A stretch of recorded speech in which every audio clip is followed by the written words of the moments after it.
Today is the 5th of June 2016, and this video offers a solution to a common difficulty or problem that people have, and that is, why is it so hard to read for yourself? Because reading for yourself is useful, as we all know if you've tried it, and it's good for practice, but it can be easy to get lost with it. But what I'm going to do in this video is give you a solution, and I want to say it's guaranteed solution. So try the method and let me know how you get on. And mainly, I think the main difficulty with reading for yourself is if you misunderstand, or if you understand what cards show in a particular way. And I think it's a misunderstanding. So as an example, somebody recently tried picking a card for her future, and she got the moon, right? It was upright. But she wasn't sure what to make of it, but she didn't like it. Okay, it's the moon, and it shows generally treachery and deception and confusion. So it looked like, because it was her future, it looked like she was going to be going through a difficult period, and she didn't want that. Understandable. But we get into trouble with cards when we assume that there's nothing we can do about it, or we start thinking that there's nothing we can do about what the card shows. So if you get the moon, or the Three of Swords, or the Ten of Swords, cards like that, difficult cards that point to problems, or bad conditions, or difficult circumstances, or things we're going to struggle with, or problems that we can't solve, or it's going to be hard to solve, or something like that.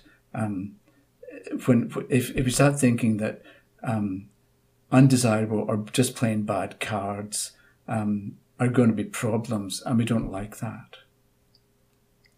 So the person I was speaking or emailing with, she said in an email she would have preferred the sun card instead of the moon. And we can see that if you pick the sun for the future, it's easier to be happy about the future, or to be confident, or to be glad that things are going to be, they're going to go well, and we're going to experience success and happiness and contentment and all the things that go with the sun.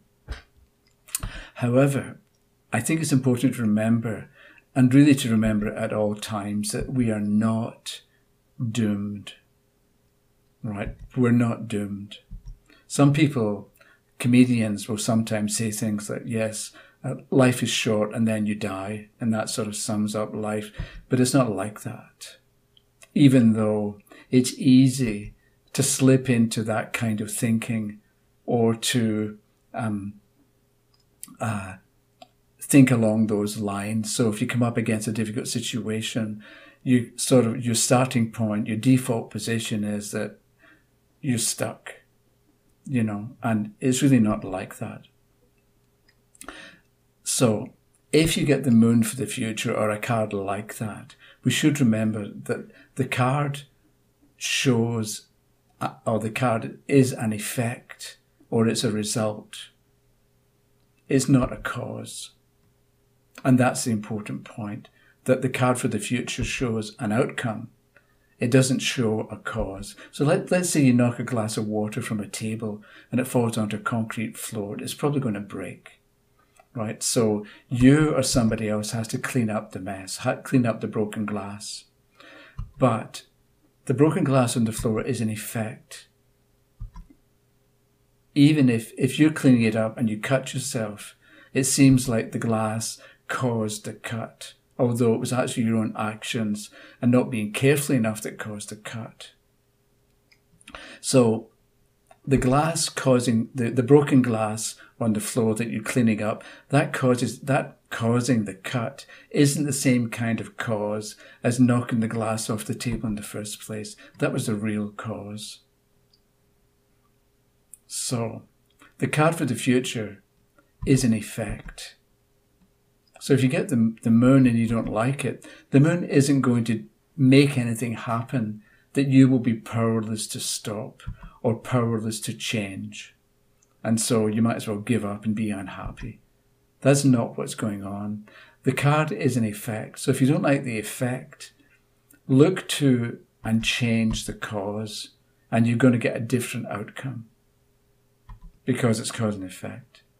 It may still be the moon that you're dealing with in the future. So there's going to be a certain amount of awkwardness later, or maybe difficult elements involved, but it's going to be a manageable situation, and it won't be so bad because you've made some changes in the cause. So the card, in this case, the moon, for the card for the future, is telling you something about your current thinking. Or it's telling you something about your present ideas or your expectations or your state of mind. Because if you get the moon for the future, you're kind of expecting difficulty. It's not indicating you have an optimistic and carefree state of mind at the moment, right? So you're doubtful, you're fearful, you feel powerless to some extent. And if you keep going along those current lines of thought, then because it's the moon card, you're going to go through a period of confusion or fearfulness or something else that relates to the moon. So let's say you get the moon in the future. If you look at your current thinking and let the card point out weaknesses or defects in your current view of the world, and you make some adjustments to what you're not happy with, right? Changing the cause. Or maybe you deal with what you've been ignoring, or do what you've been meaning to do and not put it off any longer, or pay attention to what ideas you've got or what you've been suggesting to yourself that you ought to try, and finally do something about it. Do what you've been putting off. If you do something like that, that's a change, and it's going to change the outcome. So let's say this person had got the Sun card. You can just be happy because you've got the Sun, but you can also consider the Sun card in the same way that you thought about the moon, and let the Sun make you consider your state of mind, the state of mind that the Sun card would show, and maximize the benefits that come from the Sun card, rather than just coast along knowing that everything is going to be okay. So again, good card or bad card doesn't matter. It's what you do with what that card is pointing to and how it can help you improve your thinking in the present, and that will make a different cause and produce a different outcome. So the Sun card is going to show a particular state of mind, and you can examine your current thinking and get an idea of what's good and confident, and what in your thinking is producing benefits, and then increase them or promote them in other ways if you want to get even more benefits. So I mentioned a few minutes ago that we're not doomed and we're not helpless when it comes to the future, even though it may seem like that sometimes. But that kind of thinking that we're doomed isn't really thought. It's more superstition. And if you look up the definition of superstition, it's an irrational faith in supernatural powers. Right, so that's what's going on if you're thinking that we're doomed, or else it's excessive fear of the gods. Right, but it's ideas based on fear and ignorance. So stop it. Don't be superstitious. What you do is, we're dealing with cause and effect. Change the cause, and you automatically change the effect. So when it comes to making sense of readings for yourself, step number 1 is stop being superstitious. And step 2 is to go slowly and ask yourself questions. So I'd like to look at that for a few minutes. So let's say you want to know about your future and you turn a card.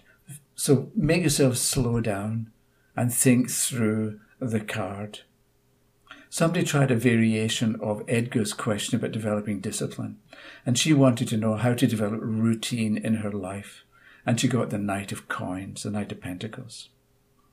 Right, so you turn the card, you get the Knight of Pentacles, and you want to develop or to know how to develop routine. The first thing you do is you don't look up meanings. right? Or read what other people have said about this particular card. Because if you do that, you're going to get sidetracked and you're going to go round and round in circles. And going round in circles is a direction, but it's not the direction we want to go in. So what you do is you think about the card for a while and you ask yourself questions.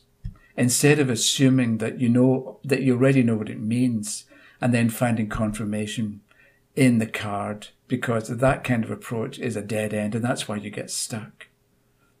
Right? So if you get a card and look up a meaning, you start from that apparent meaning, and it's a dead end.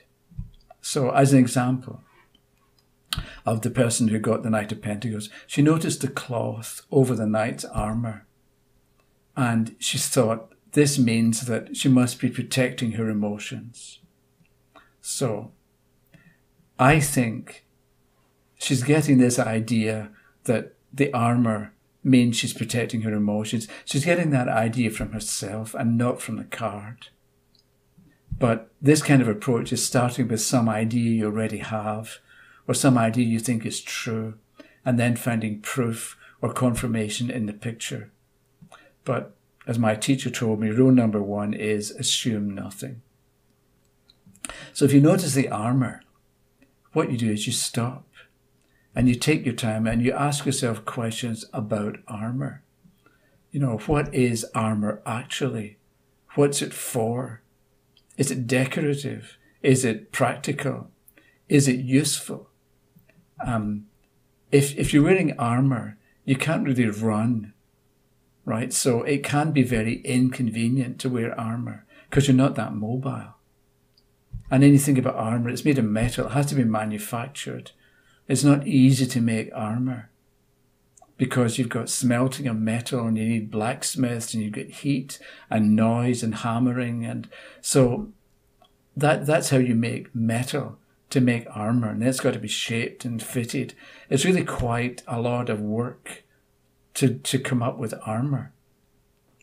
So you think about armour and you ask yourself various questions about it, and you end up after a little while with maybe a jumble, maybe of disconnected ideas, or maybe the related thoughts or connections. But then when you remember the question, how do I develop routine? You have some, because you've got ideas about what armour is, you've got some correct starting point for coming up with an answer. So for this person right now to develop routine, we're thinking of armour and it's really quite inconvenient in a lot of ways. So maybe what she has to do is consider that routine, she may have the idea that routine is or ought to be fixed or solid. Or maybe she's got preconceived ideas about what routine is or what routine ought to be like. But it's holding her back because she can't run, she can't move easily in armour. So maybe what you do is be loose and relaxed about routine, and that's what she has to do first. So for this person right now, and we're not aiming for a general rule that's always true, routine, when it comes to routine, be flexible. Because ideally, I think the tarot, we've got blinkers, we've got blinkers like horses wear that stop them seeing what's off to the side. So we've got blinkers that we normally wear. But the tarot frees us from the blinkers and it shows us possible solutions or different ways to go that are more creative or more interesting or that are going to lead to improvements. I think that's what you get with the tarot and part of its value. But we don't get the benefits that the tarot can give us if we start with what's already in our thoughts and just find proof in the cards. And that's why we start doing readings for ourselves, because we're starting with what's already in our thought instead of looking at the picture, taking bits and pieces of the picture and asking ourselves questions about what's going on. Then later, when we've got a whole lot of different thoughts, we remember the question and we're going to know which what sense to make of it. Let me give you one more example. So the answer to the question was the Knight of Pentacles, right? So you think about what a knight is, and you might think about King Arthur and the Knights of the Round Table, right? So the knight goes out and does good deeds and rescues the maiden in distress, right? Because that's what knights do. So with the question, you want to develop a routine. So do you see the idea of a new routine or developing routine as a maiden to be rescued? So you see routine, it's personal instead of being impersonal, because you need to think of routine as this impersonal, methodical, mechanical system. But if you see routine as a maiden to be rescued, you can, it can mean that you take your responsibility to rescue the maiden, to develop a routine seriously. And also knights have a code of chivalry, right, that you may already know.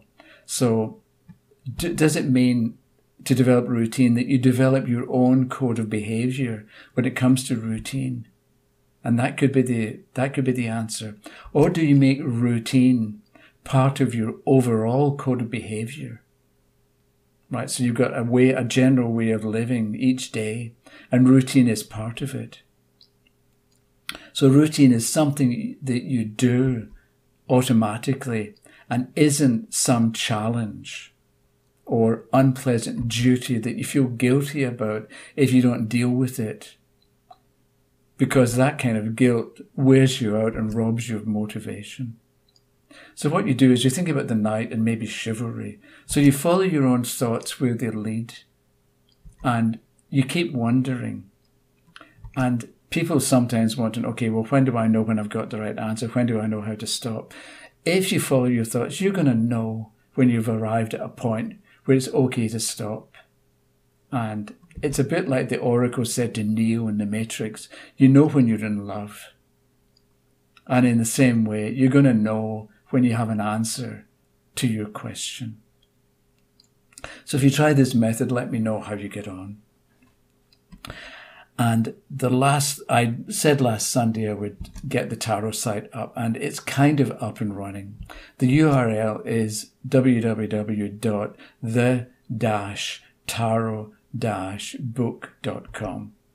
So I put something up yesterday, and it's pretty bare, and there's nothing much there, but at least I made a start. I haven't set up a site for a year, more than a year, and it was really, I kept wanting to stop because I had to try and remember what to do, and it didn't work, and it's kind of alien trying to do a website again. So I got something there, and I'll add to it over the next week or so. So there'll be a mailing list, and there'll be information about what's going on and how I'm getting on with the book. And if you have ideas on what you think ought to be covered or suggestions, let me know. There will be a contact form there later. At the moment, I'm asking you to write to me directly. So that's it for today. I'll have something else next Sunday. There'll be more added at thetarotbook.com.